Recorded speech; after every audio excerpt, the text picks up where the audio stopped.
Students, आज हम लोग क्लास 10th का चैप्टर 10 प्रकाश परावर्तन तथा अपवर्तन का पार्ट 3 कर रहे हैं। पार्ट 1 और पार्ट 2 डाल दिया गया है। आप चाहें उसको देख लें और मेरी सलाह है कि उसको देखने के बाद जो है पार्ट 3 को देखिए तो ज़्यादा बढ़िया से समझ में आएगा। ठीक है, तो आज का जो चर्चा का जो विषय है वो ये है अवतल दर्पण में बनने वाला प्रतिबिंब और अवतल दर्पण का प्रयोग कहाँ कहाँ होता है। ठीक है, तो ये बेसिकली जो है ये एनसीईआरटी बुक से एनसीईआरटी बुक से संबंधित है और ये क्लास 10 का है। ठीक ना, तो आज का जो चर्चा का विषय है वो प्रतिबिंब और अवतल दर्पण का जो है प्रयोग के बारे में। ठीक है, तो चलिए स्टार्ट करते हैं कि अवतल दर्पण में बनने वाला प्रतिबिंब जो है कैसा होता है। तो आज इस क्लास करने के बाद यानी इस वीडियो देखने के बाद आपको कोई डाउट नहीं रहेगा कि प्रतिबिंब आभासी रहे अवतल दर्पण में जो बनने वाला जो प्रतिबिंब है वो उसका स्थिति कैसा होगा, उल्टा होगा, सीधा होगा, वास्तविक होगा या आभासी होगा, वस्तु से छोटा होगा या वस्तु से बड़ा होगा। तो उन सारे सवालों का जवाब आप दे पाएंगे और बहुत ही आसान तरीके से दे पाएंगे, मेरा गारंटी है। ठीक ना, और मैं कोशिश करता हूँ कि चीज़ों को रटवाऊँ नहीं ताकि समझाऊँ। और मेरे ख्याल से आप इस वीडियो देखने के बाद अब इतना सक्षम हो जाएंगे कि आप बिना रे डायग्राम बना करके जो बिना रे डायग्राम बना करके बिना बनाए हुए जो है आप इसका जवाब दे सकते हैं। ठीक है, तो स्टार्ट करते हैं। सबसे पहले जो है अवतल दर्पण को बनाते हैं। अवतल दर्पण बनाने के लिए मैंने कांच का एक चूड़ी लिया है ताकि इससे दर्पण अच्छा बने और आपको अच्छा दिखे भी। हर चीज़ जो है एक प्रोसेस के तहत होना चाहिए और कॉपी में अगर आप भी उतारते हैं तो सुंदर सुंदर जो है हैंड राइटिंग के साथ और जो डायग्राम जो भी बनाते हैं वो भी कोशिश कीजिए जो है अच्छे से बने ताकि देखने में अच्छा लगे। तो ये अवतल दर्पण बना लिए। ठीक ना, ये आपका है अवतल दर्पण और इसको पता है कि इसको क्या बोला जाता है, PA यानी प्रिंसिपल एक्सिस, मुख्य अक्ष। ठीक है, और इधर भी थोड़ा सा इसको लाइन जो क्या करते हैं बढ़ा देते हैं।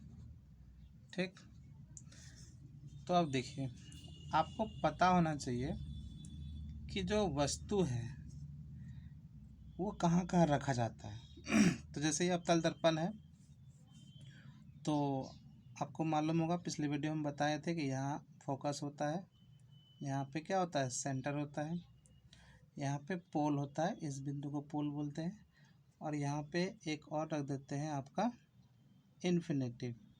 ठीक है, ये रख दिया आपका इन्फिनेटिव यानी अनंत। तो अवतल दर्पण के सामने आप जब भी वस्तु को रखिएगा तो वस्तु हमेशा 6 जगह पे ही रह सकता है। और वे 6 जगह कौन कौन सा है, एक अनंत पर, एक अनंत और वक्रता केंद्र के बीच में, दूसरा वक्रता केंद्र पर, पहला देखिए अनंत पर, दूसरा अनंत और वक्रता केंद्र के बीच में, तीसरा वक्रता केंद्र पर, चौथा वक्रता केंद्र फोकस के बीच में, पांचवा फोकस पर और छठा जो है फोकस और पोल के बीच में। तो यही 6 जगह में जो है हमेशा अवतल दर्पण के सामने वस्तु को रखा जाता है, इसके अलावा नहीं रखा जाता है। फिलहाल अगर आपको पता नहीं है कि CF क्या है, अगर आप पिछले वीडियो में नहीं देखे हैं तो यहाँ आपको बता दें कि यहाँ C का जो मतलब है वो आपका है वक्रता केंद्र, F का जो मतलब है वो आपका है फोकस। ठीक है, और इन्फिनेटिव यानी इन्फिनेटिव जो दिया है वो आपका यहाँ पे है अनंत, और P का मतलब है यहाँ पे ध्रुव। ठीक ना, समझ में आ गया। तो आप चलिए वस्तु को रखते हैं। जैसे पहला हम रख दिए आपका इन्फिनिटी पर। अच्छा, यहाँ पे हम वस्तु को इस प्रकार बनाते हैं, एक स्क्वायर के जैसा। दूसरा वस्तु हम रख दिए इन्फिनिटी और वक्रता केंद्र और अनंत के बीच में। तीसरा वस्तु हम रख दिए वक्रता केंद्र पर। चौथा वस्तु हम रख दिए फोकस पर और एक वस्तु रख दिए फोकस और वक्रता केंद्र के बीच में, और एक वस्तु रख दिए हम फोकस और पोल के बीच में। तो आप गिनिए इसको, 1 2 3 4 5 6 हो गया। क्या बोले आप फिर से सुनिए, एक अनंत पर, दूसरा अनंत और वक्रता केंद्र के बीच पर, तीसरा वक्रता केंद्र पर, चौथा वक्रता केंद्र फोकस के बीच में, पांचवा फोकस पर और छठा फोकस और ध्रुव के बीच में। तो इसको आप नंबरिंग कर दीजिए, 1 2 3 4 5 और 6। तो देखिए अब कितना आसान हो जाता है ये, इसको जब आप बनाइएगा, ठीक है ना, तो ये बहुत ही आसान हो जाता है कि इसका इमेज कैसे बनता है या प्रतिबिंब कैसे बनता है। ठीक है, तो इसका प्रतिबिंब बनता है कुछ इस प्रकार से।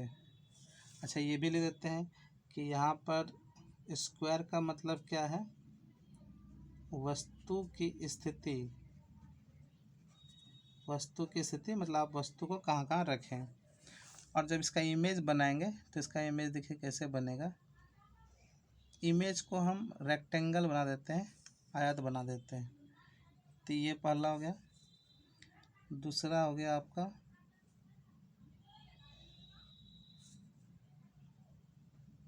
यहाँ पे हो गया, तीसरा आपका हो गया सेंटर पर यानी वक्रता केंद्र पर,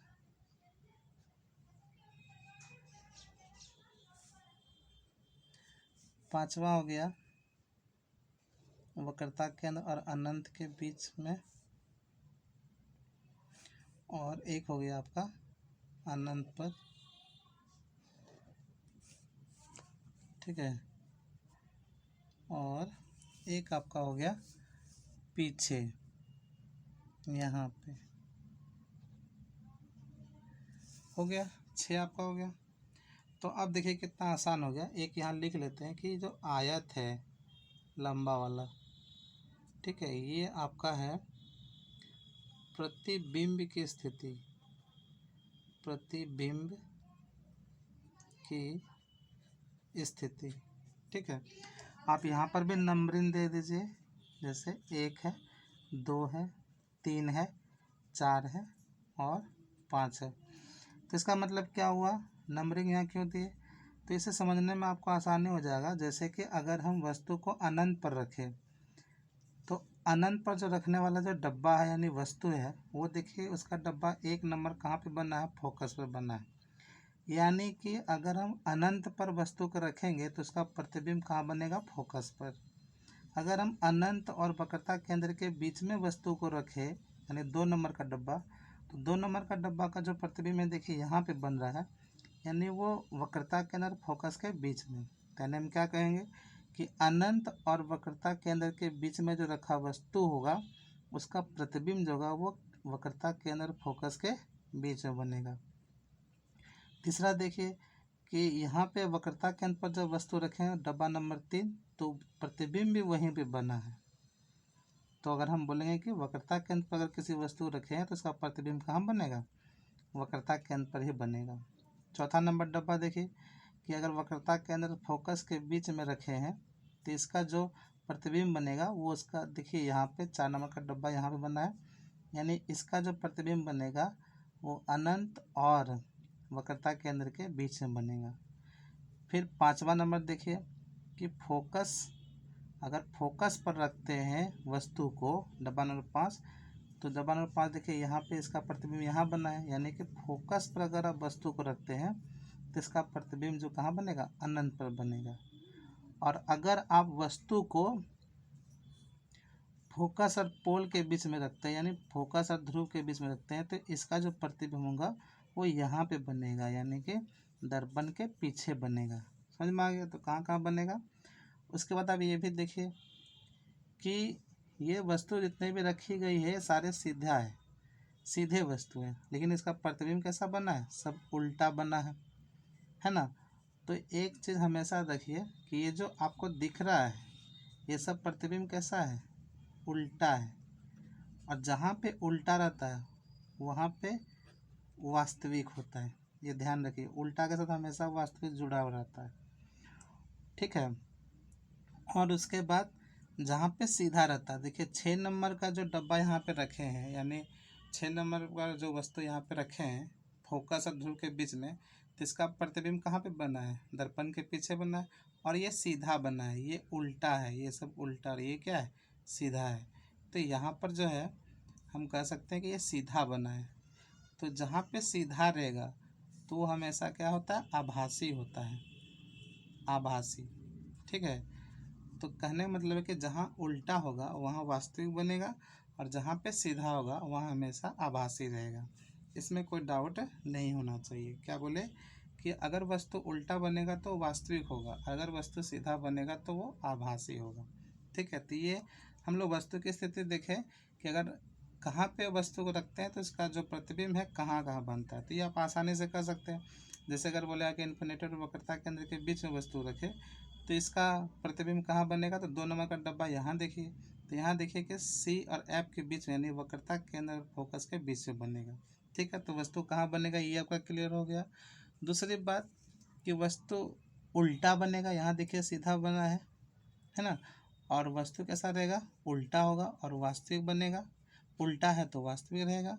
और 1 नंबर जो ये एक डब्बा है 6 नंबर का, यानी कि जब वस्तु हम फोकस और ध्रुव के बीच में रखेंगे तो सिर्फ उसी का अवतल दर्पण में दर्पण का पीछे बनता है, और वो सीधा और आभासी होता है।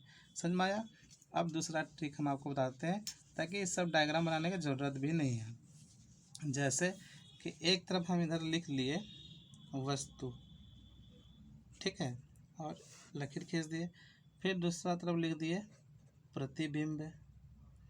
तो ये सिर्फ अवतल दर्पण के लिए, यानी कॉनकेव मिरर के लिए ये है, ठीक है। तो इसमें देखिए आसानी से और समझ में आ जाएगा आपको। देखिए इन्फिनिटी में अगर होगा तो फोकस पर बनेगा, अगर फोकस पर होगा तो वो इन्फिनिटी पे बनेगा। इन्फिनिटी फोकस का जगह ले लेता है और फोकस इन्फिनिटी की जगह ले लेता है। अगर वक्रता केंद्र पर बना तो वक्रता केंद्र पर ही बनेगा। अब देखिए, अब यहीं से आप वहाँ पे मत देखिए, अब यहीं पे लगा लीजिए आप अंदाज़ा कि अगर बोला कि इन्फिनिटी यानी अनंत और वक्रता केंद्र के बीच में रहेगा, ठीक है, तो क्या कैसे बनेगा। तब यहाँ ध्यान दीजिए कि इन्फिनेटिव के जगह क्या लिया, फोकस, तो यहाँ फोकस लिख दीजिए। और वक्रता केंद्र के जगह क्या है, वक्रता केंद्र है, तो यहाँ पे वक्रता केंद्र लिख दीजिए। इसका मतलब कि अगर कोई आपसे पूछे कि अगर कोई वस्तु अनंत और वक्रता केंद्र के बीच में है तो उसका प्रतिबिंब कहाँ बनेगा, तो आप बोलिएगा फोकस और वक्रता केंद्र के बीच में, ठीक है। और अगर आपको ये बोला जाए कि अगर जो है वस्तु वक्रता केंद्र फोकस के बीच में है, ठीक है, तो ये कहाँ से बनेगा, तो देखिए वक्रता केंद्र का जगह वक्रता केंद्र ही लेगा, और फोकस के जगह कौन लेता है, इन्फिनेटिव। तो यानी कि वो वस्तु कहाँ बनेगा, वो वस्तु बनेगा वक्रता केंद्र और अनंत के बीच में। तो आप इसको चेक भी कर सकते हैं। जैसे कि पहला जो नंबर है हम क्या बोले कि इन्फिनेटिव है तो फोकस पर बनेगा। देखिए यहाँ इन्फिनेटिव है तो इसका 1 नंबर का डब्बा यहाँ फोकस पे बना है ना। उसके बाद देखिए यहाँ पर देखिए फोकस है, फोकस पर अगर वस्तु को रखते हैं तो इन्फिनिटी बनेगा। देखिए फोकस पर वस्तु रखें तो इसका प्रतिबिंब यहाँ इन्फिनिटी पे बना है। और तीसरा देखिए अगर वक्रता केंद्र पर रखें तो वक्रता केंद्र पर ही बना है। देखिए 3 नंबर का डब्बा 3 नंबर यहीं पे बना है। अगर इन्फिनेटिव और वक्रता केंद्र पर रखते हैं तो देखिए इन्फिनेटिव और वक्रता केंद्र के बीच में ये 2 नंबर का डब्बा है। तो ये किसके बीच के बीच में बना, फोकस और वक्रता केंद्र के बीच में। देखिए फोकस और वक्रता केंद्र के बीच में बना है 2 नंबर का डब्बा, ये यहाँ पे बना है, ये इसके बीच में है ना। अब देखिए यहाँ पे देखिए वक्रता केंद्र फोकस के बीच में अगर रखे, यानी कि यहाँ पे रखा है, यानी कि 4 नंबर का डब्बा। तो ये कहाँ बना है, वक्रता केंद्र इन्फिनिटी के बीच में। तो ये देखिए 4 नंबर का डब्बा यहाँ बना है, तो वक्रता केंद्र इन्फिनिटी के बीच में बना है। तो आप इसको बिना देखे ही यहाँ पे बता सकते हैं। दूसरी बात आप ये भी ध्यान रखिए कि जहाँ पर फोकस होगा, ठीक है, जहाँ पे फोकस होगा, अब इसको मत देखिए, इसको देखिए कि जहाँ पर जो है फोकस होगा वहाँ वस्तु कैसा होगा, छोटा होगा। ये भी ध्यान रखिए, छोटा होगा, उल्टा होगा, वास्तविक होगा, ये तो पता ही आपको। और जहाँ पे अनंत होगा वहाँ वस्तु से क्या होगा, बड़ा होगा। जहाँ पे वक्रता केंद्र है, तो देखिए वक्रता केंद्र पर रखते हैं तो वक्रता केंद्र पर ही बनता है। इसका मतलब कि जहाँ पे वस्तु रखे और वहीं पे इमेज बना, तो इसका मतलब है कि यहाँ सेम साइज बनेगा, यानी कि समान आकृति का प्रतिबिंब बनेगा। इसमें कोई बड़ा छोटा प्रतिबिंब नहीं बनेगा, ठीक है। तो हम यहाँ पे बता रहे थे कि अगर कहीं फोकस आप देखें तो इसका मतलब जहाँ पे फोकस है वहाँ छोटा होगा, जहाँ पे अनंत आपको दिखाई दिया, इन्फिनिटिव दिखाई दिया, तो वहाँ हमेशा बड़ा बनेगा। और जहाँ सी है तो यहाँ पे क्या होगा, बराबर बनेगा, यानी इमेज का जो लंबाई ऊंचाई है जो भी है वो बराबर होगा। यहाँ पे देखिए फोकस है तो यहाँ पे वस्तु कैसा बनेगा, छोटा बनेगा। और यहाँ देखिए अनंत है तो यहाँ वस्तु कैसा बनेगा, बड़ा बनेगा। तो इस तरह से आप आराम से कर सकते हैं। अब आपको कोई भी पूछे, जैसे एक क्वेश्चन आपको हम दे कि हम वस्तु को रख रहे हैं केंद्र और फोकस के बीच में रख रहे हैं, यानी कि वक्रता केंद्र और फोकस के बीच में रख रहे हैं, तो आप इससे पहले लगाइए कहाँ बनेगा। तो देखिए वक्रता केंद्र का वक्रता केंद्र ले लिया, सी का सी, और एफ का हम बताए थे कि एफ जहाँ पे वो उसका जगह कौन लेता है, इन्फिनेटिव। तो वस्तु कहाँ बनेगा, वक्रता केंद्र और इन्फिनेटिव के बीच में बनेगा, ठीक है। तो यहाँ पे बना प्रतिबिंब। अब इसका देखते हैं कि ये बड़ा बनेगा छोटा बनेगा। तो देखिए यहाँ इन्फिनेटिव आ गया, तो इन्फिनेटिव का मतलब कि यहाँ वस्तु से कैसा बनेगा, बड़ा बनेगा, ठीक है ना, वस्तु से बड़ा बनेगा। सॉरी यहाँ से लिखने भूल गए, तो वस्तु से बड़ा बनेगा। उसके बाद ये भी देखिए कि इसका आकृति सीधा या उल्टा होगा। तो यहाँ पे आपको बताया गया इसका अवतल दर्पण में जो है 5 वस्तु जो फोकस से इधर रखा जाता है सारे उल्टा बनता है और वास्तविक बनता है। तब ये भी लिख सकते हैं कि उल्टा और वास्तविक बनेगा। समझ में आया ना। तो इस तरह से आप आराम से कर सकते हैं सारा क्वेश्चन को। समझ में आ गया।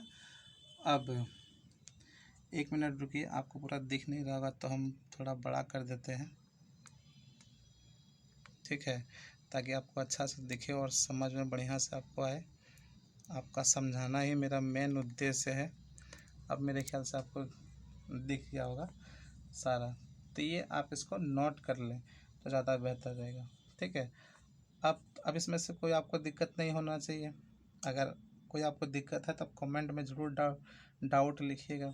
उसके बाद देखिए, तो एक और क्वेश्चन आपको अगर हम दें कि अगर हम वस्तु को अनंत और वक्रता केंद्र के बीच में रखें वस्तु को, मान लीजिए वस्तु है, तो अनंत के जगह फोकस ले लेगा और वक्रता केंद्र के जगह वक्रता केंद्र ही बताए, तो फोकस और वक्रता केंद्र के बीच में बनेगा। अब कैसा बनेगा, बड़ा के छोटा बनेगा। तो आप यहाँ देखिए एफ जो है ये छोटा संकेत करता है, यानी वस्तु से कैसा बनेगा, छोटा बनेगा, यानी वस्तु से छोटा बनेगा। ये भी लिखना होगा आपको।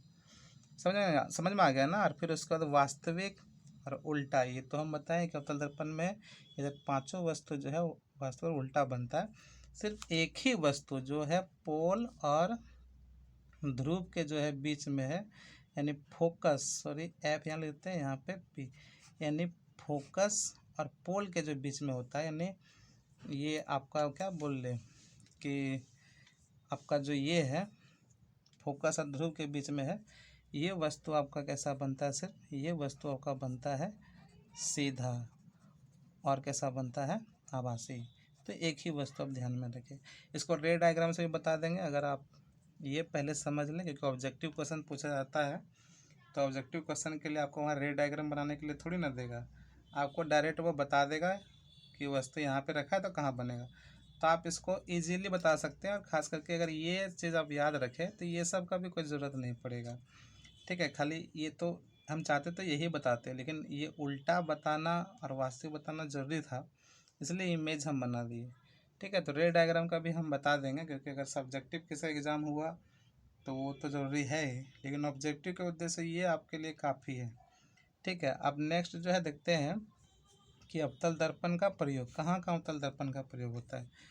तो यहाँ पे हम लिख देते हैं, बेसिक जगह नहीं बचा है तो आप इसको नोट कर लीजिएगा कि सबसे पहले जो है ये होता है सेविंग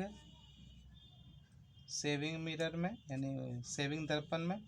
दूसरा जो इसका प्रयोग होता है, यहाँ से ऐसे लिख देते हैं, आप समझ जाइएगा। दूसरा है कि दंत विशेषज्ञ के पास, यानी जो डॉक्टर होता है दांत का, वे लोग इसी का इस्तेमाल करते हैं, अवतल दर्पण का ही।